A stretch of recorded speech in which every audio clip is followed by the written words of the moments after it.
ऐसा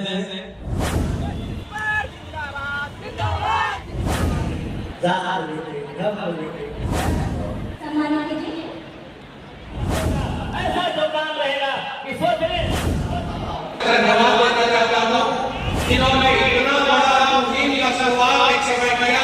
बिहार की राजधानी पटना के बापू सभागार में विकसित बिहार संकल्प महासभा 2025 के तहत आइए मिलकर प्रेरित करें बिहार कार्यक्रम का आयोजन किया गया, जिसमें आईपीएस विकास वैभव के नेतृत्व में बिहार के अलग अलग जिलों से समन्वयक एवं उनकी टीम पहुंची। 2047 में विकसित भारत के साथ विकसित बिहार कैसे हो, इस पर चर्चा की गई। इस समारोह में वैशाली जिला निवासी बिहार यूथ आइकन सह मुख्य समन्वयक किसलय किशोर अपने करीब 500 सदस्यों के साथ शामिल हुए। इस दौरान विकास वैभव और किसलय किशोर दोनों ने एक साथ मिलकर विकसित बिहार की संकल्पना को साकार करने के लिए लोगों का आह्वान किए। इस दौरान पूरा ऑडिटोरियम इस संकल्प महासभा का साक्षी बना।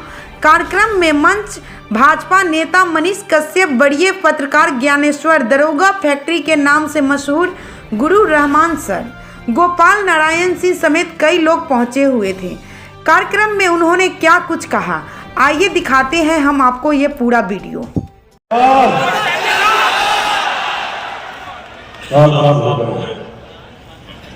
उस यात्रा के जिसका प्रारंभ आज से 4 वर्ष पहले केवल मन से के एक आह्वान के साथ हुआ। 4 वर्षों की इस यात्रा में पटना के सबसे बड़े इस बापू सभागार में विकसित बिहार संकल्प सभा 2025 में सभी का हृदय से अभिनंदन करता हूं।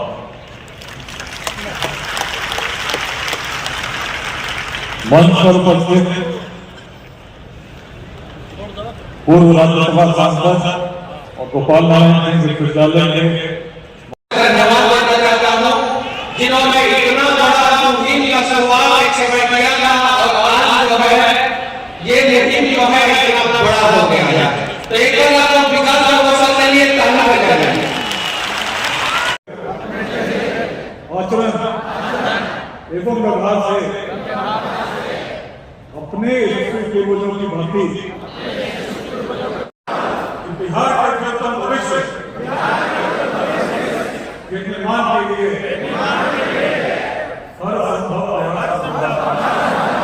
सबसे पहले तो मैं धन्यवाद देता हूं वैशाली टूडे। आपने आप पटना तक मेरे साथ गए, हम लोग के साथ गए और पूरे कार्यक्रम का कवरेज किया। तो आपने देखा कि किस प्रकार की भीड़ उमड़ के आई थी। 6000 कैपेसिटी बापू सभागार की और तकरीबन 20,000 लोग पटना सभागार में पहुंचे।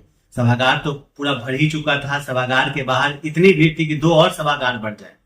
और उसमें आपने देखा कि वैशाली जिले की जो उपस्थिति थी वो काफी बड़ी उपस्थिति थी, क्योंकि आप तो सुबह से लगातार कवरेज कर रहे हैं। मुझे लगता है कि इंडिविजुअल एफर्ट से 300 से ऊपर लोग वैशाली जिले से गए, जिसमें युवाओं की तादाद थी, जिसमें महिलाओं की तादाद थी और सामान्य वर्ग के भी जो लोग हैं वो भी थे। तो कुल मिलाकर एक अच्छी तादाद में देखी गई है।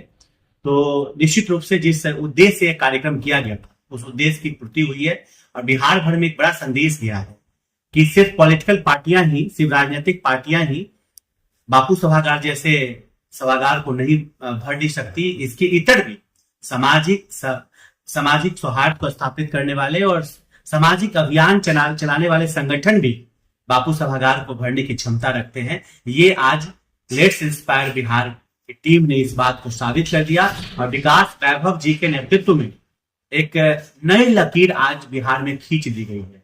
निश्चित रूप से इस लकीर को पार कर पाना अन्य सामाजिक अभियान चलाने वाले संगठनों के लिए बहुत मुश्किल होगा। इस प्रकार की भीड़ इतने कम समय में जमा करना शायद उनके लिए नामुमकिन है। जो विकसित बिहार का सपना देखा जा रहा है, और क्या लग रहा है इसमें कहा गया, आज लोगों ने संकल्प लिया कि जात पात संप्रदाय से ऊपर उठ के हम काम करेंगे, लगता है कि बिहार में ये संभव हो पाएगा? देखिए, संभव तो करना पड़ेगा। संभव अगर नहीं करेंगे तो आने वाला समय बहुत खराब होगा। जिस प्रकार से बिहार आज पिछड़ेपन का शिकार है, उसका सबसे बड़ा कारण है जातिवाद। और जातिवाद से जब तक हम नहीं उभरेंगे, धर्म के भेदभाव से, लिंग के भेदभाव से, लघुवाद से, संप्रदायवाद से जब तक हम ऊपर नहीं उठेंगे, बिहार विकसित नहीं होगा। और जब तक बिहार विकसित नहीं होगा, हम ये भी जान लीजिए कि हिंदुस्तान विकसित नहीं होगा। हिंदुस्तान को अगर विकसित करना है तो पहले बिहार को विकसित करना होगा। तो अगर बिहार विकसित जिस दिन हो जाएगा, हिंदुस्तान भी विकसित होगा। इसलिए निश्चित रूप से यह अभियान उस कड़ी में, विकसित बिहार की कड़ी में और विजन 2047 विकसित हिंदुस्तान की कड़ी में, यह कार्यक्रम मील का पत्थर साबित होगा।